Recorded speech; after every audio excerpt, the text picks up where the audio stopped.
وسلم صلى الله على محمد صلى الله عليه وسلم. Was a guide for all people and a mercy to the universe. Was a guide for all people, God's peace and blessings on him.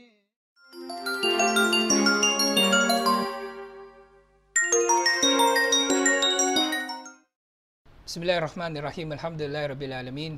Wassalatu wassalamu ala asyrafil anbiya'i wal mursalin nabiyina Muhammadin wa ala alihi wa sahbihi ajmain. Assalamu ala man ittaba'al huda. Pagbati ng kapayapaan sa mga taga-subaybay nating Muslim at isang magandang araw sa mga taga-subaybay nating hindi Muslim. Welcome po sa ating programang nagsisiwalat ng katotohanan ukol sa mga usaping may kinalaman sa Islam at mga Muslim, ang Islam 101.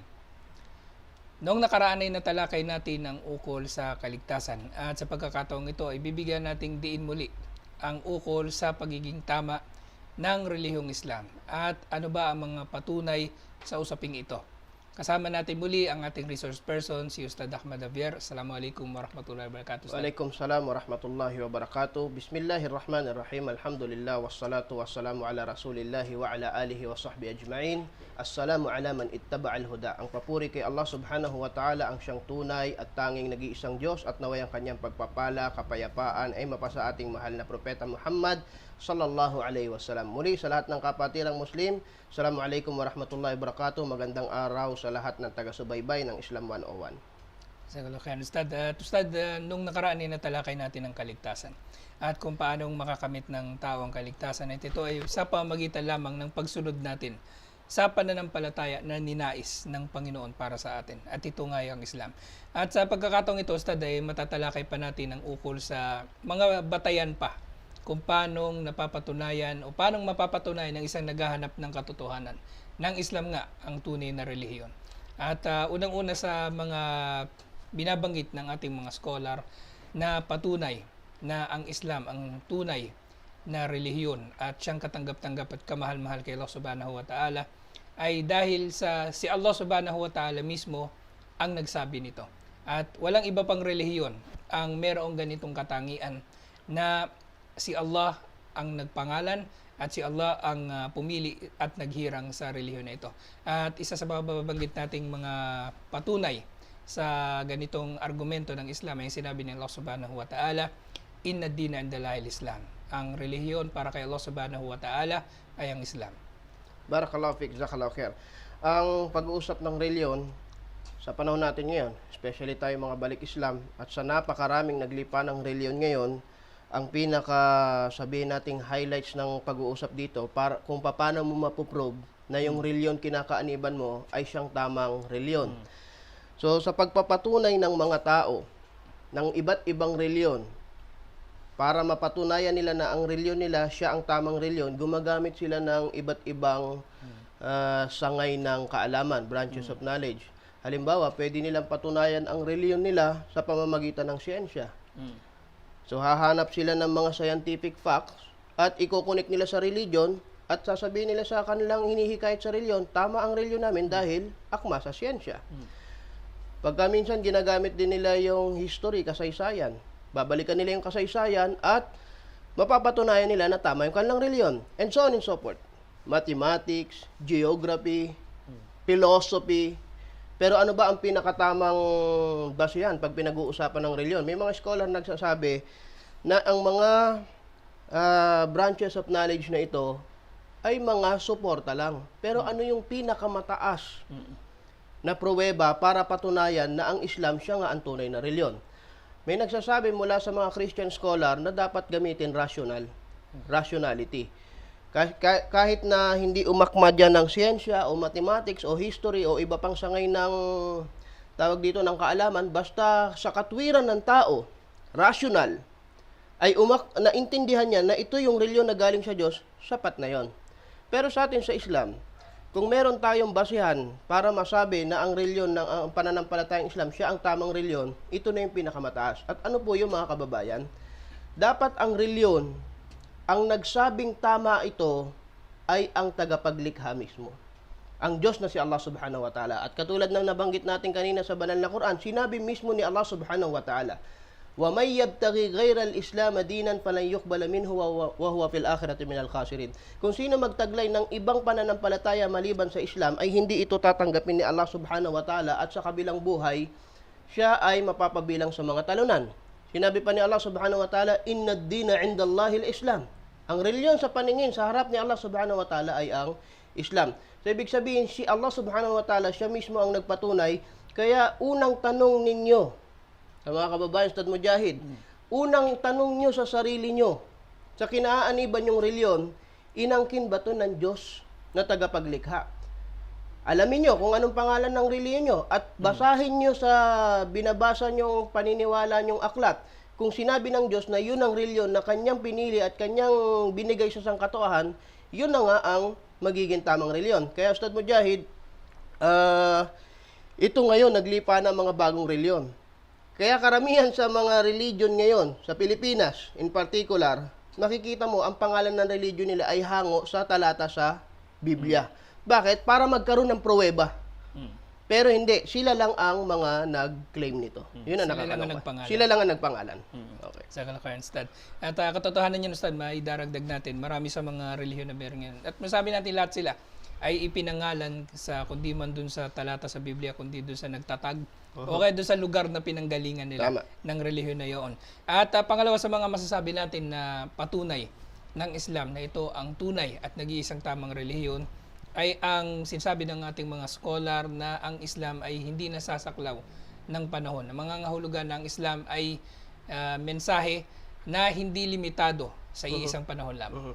Kasi Ustad Mujahid, kung lalabas ang isang reliyon ay nasaklaw ng panahon, lalabas hindi makatarungan ng Diyos. Oo. Kung naniniwala tayo na ang kaligtasan ay nakasalalay sa reliyon, mamaya tatalakayin natin kung yun nga ang paniniwala ng mga tao. Kung naniniwala ang tao na ang kaligtasan niya sa kabilang buhay ay nakasalalay sa kanyang reliyon at ang kanyang reliyon ay nasaklaw ng panahon, lalabas hindi makatarungan ng Diyos. Bakit? Kasi ang kaligtasan nandun lang sa saklaw na panahon. Paano naman yung iba? Paano naman yung iba?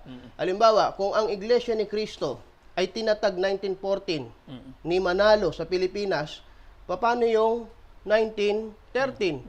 Yung mga namatay noong 1913. O di walang kaligtasan yun. Kung ang kaligtasan ay nandun lang sa tawag dito sa taon na yun o nandun lang sa pananampalataya na yun. Sinasabi natin, ang Islam ay hindi nasaklawan ng panahon. Bakit? Ayon sa mga scholar, ano ba ang unang nilikha? Sinabi ni Propeta Muhammad sallallahu alaihi wasallam, inna awwalu ma khalaqallah al-qalam wa qala uktub. Katotohanan na ang unang nilikha ni Allah subhanahu wa ta'ala ay ang panulat. At sinabi ni Allah subhanahu wa ta'ala sa panulat, sumulat ka ng mga tadhana o qadar o pagtatakda niya sa kanyang mga nilikha. So, nang inutusan ni Allah subhanahu wa ta'ala ang panulat, ayon sa ating mga scholar, nagkaroon na ng sumunod, sumalima, nagpasakop sa kagustuhan ng Diyos. Nagkaroon na ng Muslim, nagkaroon na ng batas, nagkaroon na ng Islam. So, hindi saklaw ng panahon. Kaya ang mga Muslim, Ustad Mujahid, ang napakaganda nito Sa tuwing tayo ay nangangaral, tinatanong natin sa mga kababayan nating Kristiyano, naniniwala kayo kay Moises, kay Solomon, kay David, sapagkat nasa Biblia. Ang tanong na malaki, anong reliyon ni Moises? Si Moises ba Sabadista, Iglesia ni Cristo, Seventh-day Adventist, El Shaddai, and so on and so forth. Si Abraham, ano religion? Si Noah, ano reliyon?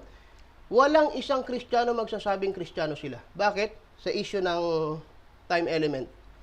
Pero, pag tinanong niyo yung Muslim, walang kagatol-gatol sasabihin ng Muslim, si Abraham ay Muslim, si Moises ay Muslim, si Hesus Kristo ay Muslim. Bakit? Kasi ang Islam nga ay hindi nasaklawan ng panahon.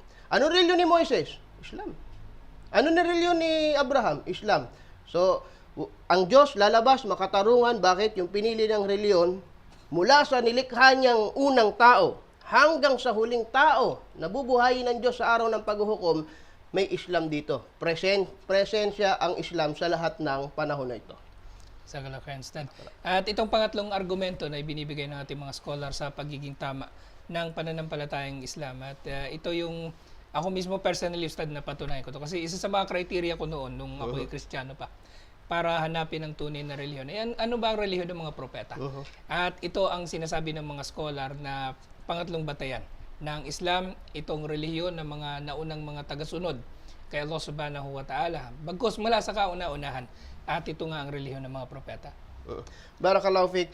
Ito yung pamantayan na kinuha natin isa sa mga nagpapalaganap na ng Islam, of course.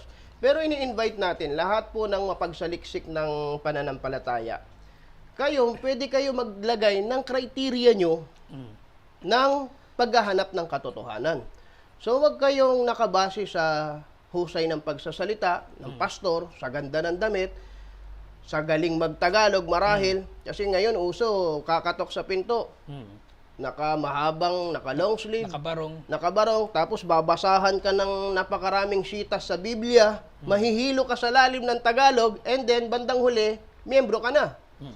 Ganyan po nangyayari sa reliyon sa iba't ibang reliyon ngayon, sa sekta ngayon dito sa Pilipinas. Yung pangatlong pinagbabasihan natin, kahit hindi tayo magbuklat ng napakaraming talata sa Biblia, napakasimple. Ito yung paulit-ulit na argumentong sinasabi natin. Ano po yun? Naniniwala ang mga Kristiyano sa mga naunang propeta. Kay Moises, kay David, kay Solomon, kay Noah, kay Abraham. Kung tayo pong lahat ay naniniwala sa mga propetang ito, tanungin natin ano ang kanilang pananampalataya. Kaya sa Saudi Arabia, o rather dito na rin sa Pilipinas, tinatanong natin anong reliyon ng mga naunang propeta. May mga Kristiyanong sumasagot, wala pa naman pangalan ang reliyon nun eh. So brother, sabi nila, hindi natin masasabi kung si Moises nga ay miyembro ng particular religion kasi wala pang pangalan ang reliyon. Okay. Ignore natin yung pangalan ng reliyon. Saan tayo pupunta kung hindi sa pangalan? Sa doktrina. Kung talagang wala pang pangalan ang religion nun, tingnan natin yung doktrinang sinunod ni Moises. Okay. Doktrinang sinunod ni Abraham, doktrinang sinunod ni Noah, at doktrinang sinunod ni Jesus, kung yung mga aral nila pareho sa doktrina natin. Sasabihin na naman, next argument, napakarami kang doktrina. Aalamin ba natin isa-isa yun? Hindi. Yung pinakamalaki lang po, yung pinakamataas lang po mga kababayan. Ano yun? Doktrina ng paniniwala sa Diyos. Yun din ang basihan sa Islam para maging Muslim ka eh. Hindi mo kailangan lahat, hindi inobliga pala rather ng Diyos na alamin mo yung maliliit na detalye ng religion para yakapin mo ang Islam. Ang ginawa ng Diyos na pamantayan para ikaw maging miyembro o maging kasapi o maging Muslim ay malaman mo at maunawaan mo yung pinakamalaking doktrina ng reliyon. Ano yon? Paniniwala sa Diyos. Kaya ka magre-religion in the first place eh. Dahil sa paniniwala mo sa Diyos. So kung naniniwala ka sa kaisahan ni Allah subhanahu wa ta'ala at malinaw sa iyo yon, pwede kang maging mananampalataya o pwede kang maging Muslim. Ngayon, kung titingnan natin, walang pangalan, ika yung mga naunang religion. Anong doktrina sinunod ni Abraham, ni Moises, ni Solomon, ni David, ni Noah, ni Jesus patungkol po sa paniniwala sa Diyos? Si Moises ba nagturo ng God the Father, God the Son, God the Holy Spirit? Wala. Si Abraham po ba, mga kababayan, nagturo ng God the Father, God the Son, God the Holy Spirit? Si Noah, nagturo ba ng God the Father, God the Son, God the Holy Spirit? Bakit ko ito sinasabi? Ito yung pinakamataas na doktrina ng Kristyanismo eh. Original sin, pagkapako ni Jesus, kasi pag wala ito, walang Kristyanismo. Naniniwala tayo kila Abraham. Si Abraham hindi nagturo ng God the Father, God the Son, God the Holy Spirit. Si Moises may daladalang 10 commandments daw, galing sa bundok, sabi sa Biblia. Meron ba nakalagay doon sa 10 commandments na God the Father, God the Son, God the Holy Spirit? So, ibig sabihin, magkaiba kayo ng reliyon ng mga pinaniniwalaan yung propeta. Jazakallah khairan, Ustad. At sa pagtatapos ng unang bahagi ng programa natin ito, inshallah, sa susunod na bahagi, ay tatalakayin naman natin kung bakit marami sa mga kababayan natin na sa kabila ng narinig na nila ang mga katotohanan ito ukol sa pananampalatayang Islam at mga patunay ng pagiging tama nito ay nananatili sila sa pagsunod sa kanilang mga naunang mga kinagisnan na relihiyon. At tatalakayin natin yan matapos ang isang maiksing paalala. ينادون المنية أنت علي سبيل. Tayong mga Muslim, hindi natin mahahatulan yung tao sa kabaitan niya sa kapwa-tao. Bakit? Kahit anong kabutihan ang gawin mo sa kapwa-tao, kung ikaw ay musyrik, walang kwenta lahat yan sa paningin ng Diyos. Gusto ba ninyo na sabihin ko sa inyo ang pinakamalaki sa mga malalaking mga kasalanan? Quran, namatay na hindi nagbabalik loob. Namatay at kinabut.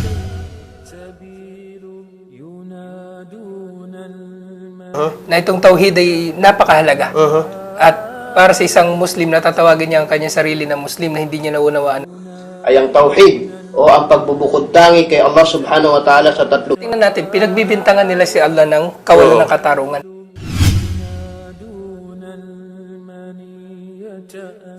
Nagpaparusa matapos lamang na dumating sa isang pamayanan o sa isang nasyon ng sugo. Walaqad ba'athna fi kulli ummatin rasulan. Wa ma arsalnaka illa rahmatan lil alamin. Masya Allah. Ikaw, Muhammad, ay pinadala namin bilang awa sa sanlibutan.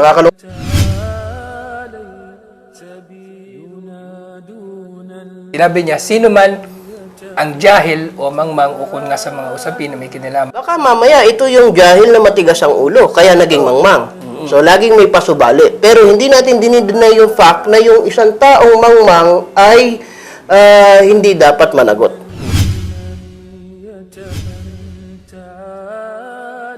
Bismillah, alhamdulillah, wassalatu wassalamu ala rasulillah. Sa pagpapatuloy ng ating pagtalakay nga sa usapin ng pagiging tama ng relihiyong Islam, itutungo naman tayo dun sa usapin ng bakit tayo kung mag-Muslim. At ano-ano ang mga argumento na ibinibigay ng mga tao na sa kabila na dumating na sa kanila ang mensahe at ito ay naging malinaw na sa kanila, ay ayaw pa rin nilang yakapin ang tunay na relihiyon. At unang sinasabi ng mga scholar dito na madalas na kinakatwiran ng mga tao ay ang kanilang nakagisnan. At ito, Ustad Ahmad, yung mga tao na nagsasabi na mamamatay akong Kristiyano. O pinanganak akong Kristiyano, kaya mamamatay akong Kristiyano at iba pang tulad nito. Barakallahu fiqh wa jazakallahu khair. Ulit, pinupuri ko si Allah subhanahu wa ta'ala at ang pagpugay kay Propeta Muhammad sallallahu alaihi wasallam. Bago natin isa-isahin yung mga, marami kasi, Ustad Mujahid, ang dahilan ng tao sa tuwing nakikipag-usap tayo ng reliyon, na ipaliwanag natin ang Islam. At the end of discussion, tatanungin natin sila kung handa na ba silang yumakap sa Islam. So, yun na yung turn nila na magsasalita pagkatapos nating usually magbigay ng mensahe. At kadalasan, ang naririnig natin na sagot, tugon mula sa mga taong pinaliwanagan ng Islam ay paulit-ulit lang. Ano? Napakarami, nandyan yung kinagisnan, nandyan yung pamilya, trabaho, and so on and so forth. Pero bago natin talakayin isa-isa yan, ipagpapaon ako ang sinabi ni Allah subhanahu wa ta'ala sa banal na Quran. Sinabi niya, وَقَالُوا لَوْ كُنَّا نَسْمَعْ أَوْ نَعْقِلْ مَا كُنَّا مِنْ أَصْحَابِ السَّعِيرِ. Sasabihin ng mga tao sa araw ng paghuhukom na sila ay papunta na doon sa parusa. Sasabihin nila, kung kami ay nakinig lamang o nag-isip ay hindi kami mapapabilang sa mga talunan, sa mga mapapapunta sa parusa. Ibig sabihin, si Allah subhanahu wa ta'ala, binigyan po tayo ng pandinig at pag-iisip para maghatol sa reliyong dumadating sa harapan natin o ipinipresenta sa atin. So si Allah subhanahu wa ta'ala, habang tayo po ay nabubuhay, mga kababayan, habang tayo ay nabubuhay, pinararating niya ang mensahe ng Islam. Minsan, maraming beses darating sa atin ang Islam. Minsan, isang beses. So, kailan natin ito tatanggapin at paano natin malalaman kung ito na nga yung huling pagpaparating ng mensahe. Para, ang ina-address ko dito, yung mga nakarinig na ng Islam, Ustad Mujahid. Especially, marami tayong taga-panood sa Middle East. Saudi Arabia, Qatar, Dubai, at iba pang bahagi ng Middle East na kung saan diyan marami ang kababayan natin Pilipino na expose sila sa da'wah. Kasi binibisita sila ng mga Islamic center. Okay. Isa pang hadis ng Prophet Muhammad sallallahu alaihi wasallam. Walladhi nafsi biyadi la yasma'u bi ahadun min hadhihi al-umma yahudiyyun wala nasraniyyun thumma yamut wa lam yu'min bima ursiltu bihi illa kana min ashabin nar. Rawahu Muslim. Baka bihira ito marinig ng ating mga kapatiran. Sinabi ng Propeta Muhammad sallallahu alaihi wasallam, sumampa siya sa may hawak ng kanyang kaluluwa na lahat ng makakarinig sa kanya mula sa Hudyo at mula sa Kristiyano at pagkaraang marinig ang kanyang mensahe na ipinadala ni Allah subhanahu wa ta'ala at hindi nila ito tinanggap, sinasabi natin, dumarating yung mensahe. Ang mga sinasabi natin dito, galing sa Quran, galing sa hadis, galing sa wika ng Propeta sallallahu alaihi wasallam, pag dumating ito sa inyo at hindi nyo ito pinansin o binaliwala ninyo ito, subhanallah, illa maliban sila ay mapabilang sa mga mananahan sa impyerno. Wa iyadan billah. Magpakupkup tayo kay Allah subhanahu wa ta'ala at sa tuwing darating ang mga mensaheng ito ay kinakailangan nating tanggapin. At marami pang talata sa banal na Quran. Wa kadhalika yawma atatka ayatana wa nasitaha wa kadhalika yawma tunsa. Sa isang talata sa banal na Quran, sinabi ni Allah subhanahu wa ta'ala, darating sa inyo yung mensahe, yung paalala, subalit hindi nyo tinanggap. At sa araw ng paghuhukom, kayo ay bubuhaying mga bulag. At magtatanong sila, Ya Allah, bakit mo kami binuhay na bulag? Samantalang kami ay nakakakita, sasabihin ni Allah subhanahu wa ta'ala, ganyan din dumating sa amin, sa inyo ang palatandaan namin, ang paalala namin, subalit tinanggihan nyo, kaya ngayon hinirang namin kayo o binuhay namin kayo na mga bulag. So yung unang sinasabi dito, Ustad Mujahid, yung patungkol sa nakagisnan, ito yung una nating binanggit, bagamat ito yung unang binanggit, pero ito yung pinaka walang kwentang katwiran na natatanggap natin mula sa hindi mananampalataya. Ibig sabihin ba, pag sinabing nakagisnan, ay hindi na natin pwedeng palitan? Wala namang batas na nagbabawal pag nakagisnan mo ang isang reliyon, hindi mo pwedeng palitan eh. Ang narinig ko dito mga kapatid natin na nagpapaliwanag, kung kayo ay nabuhay sa pananampalatayang Hindu, at nagkataon na yung Hindu na yun, sila yung mga taong sumasamba sa daga, may ganyan eh. Sumasamba sa daga at sa mga baka o sa mga hayop na nasa paligid natin. Kung yun na nakagisnan yung reliyon, sasabihin nyo pa rin ba na kasi nakagisnan ko na tong reliyon na to? Siguro mag-iisip kayo ng maraming beses na pag-iisip. Ang tao, kahit nakagisnan mo, basta mali, ay dapat talikuran natin at palitan natin ng tama. Hindi po sapat at napakababaw na argumento talaga na ang reliyong to hindi ko papalitan sapagkat nakagisnan. Wala pong rational dyan sa katwiran na yan. Hindi po makatwiran yan at hindi makatarungan sa sarili ninyo. Kung ang sasabihin nyo lang, mananatili kayo sa reliyon nyo dahil nakagisnan. Palitan nyo po yung ganyang katwiran at magdadala sa inyo sa kapahamakan yan. At madagdag natin dito, Ustad, hindi nga porke nakagisnan nila ay tama. At pangalawa nga rito, sinasabi nila, Ustad, madalas hindi raw kailangan ng relihiyon. Bagkus ang mahalaga raw ay ang relasyon natin sa Panginoon. Ang talamak na nagsasabi nito, Ustad Mujahid, ay ang mga miyembro ng born again, Christian. Hindi daw kailangan ng reliyon. Ang gusto kong tingnan dito, ano bang motibo para sabihin na hindi kailangan ng reliyon? Sapagkat, bago ito, ini-introduce lang ito ng born again eh. Sapagkat ang mga tao, mula nung unang panahon, hindi wala pa tayo sa mundo, wala pa yung mga magulang natin, wala pa yung mga lolo natin, wala pa itong mga bayani, mga dito sa Pilipinas, naniniwala na ang mga tao sa kahalagahan ng reliyon. Sabi nga ng mga historian, Ustad Mujahid, religion, dahilan ng mga digmaan sa mundo. Ibig sabihin, milyon-milyon buhay ang nagbuwis dahil sa reliyon, tapos ngayon may bagong maliit na reliyon na masasabihin, hindi na daw kailangan ang reliyon. So, anong motibo sa likod ng pagsasabi na hindi na kailangan ng reliyon? Kailangan ng reliyon. Opo.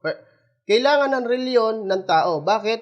Kasi, kung naniniwala tayong may kabilang buhay at naniniwala tayong may Diyos, paano mo paniniwalaan at gagawin ang mga obligasyon mo dito sa Diyos at sa kabilang buhay kung hindi ka naniniwalang reliyon? May reliyon.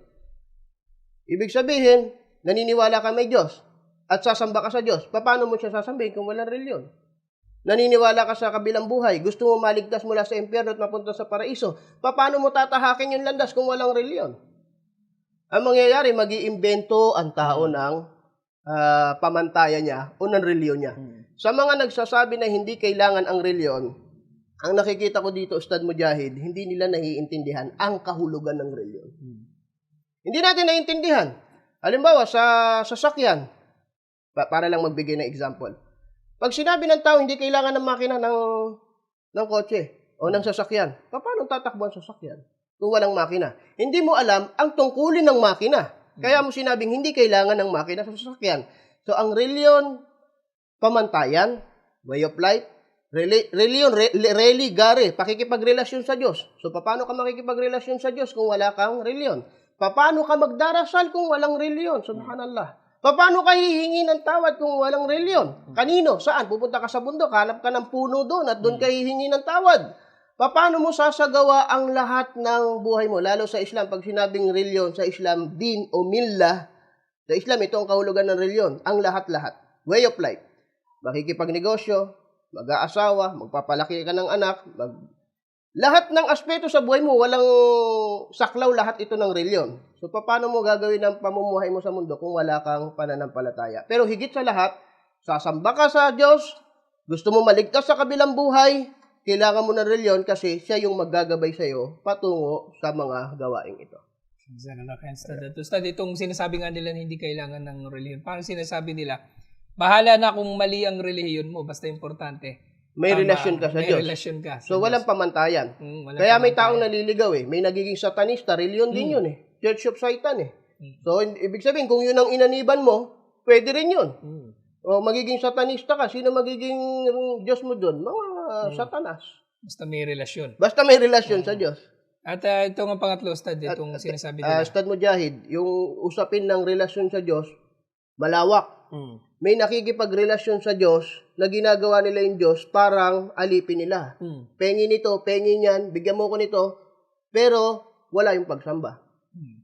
Meron naman nakikipagrelasyon sa Diyos na puro lang pagsamba, pagbibigay sa Diyos, at hindi naman sila humihingi. Kaya nga merong isang scholar na hinambing niya ang pakikipagrelasyon sa Diyos sa pagkakaroon ng pet, alagang hayop. Alagang hayop na pinagsisilbihan mo o alagang hayop na pinagsisilbihan ka. So, paano ka talaga magkakaroon ng pagsamba sa Diyos, pakikipagrelasyon sa Diyos nang walang reliyon? Pakipag-isipan po ninyo ito.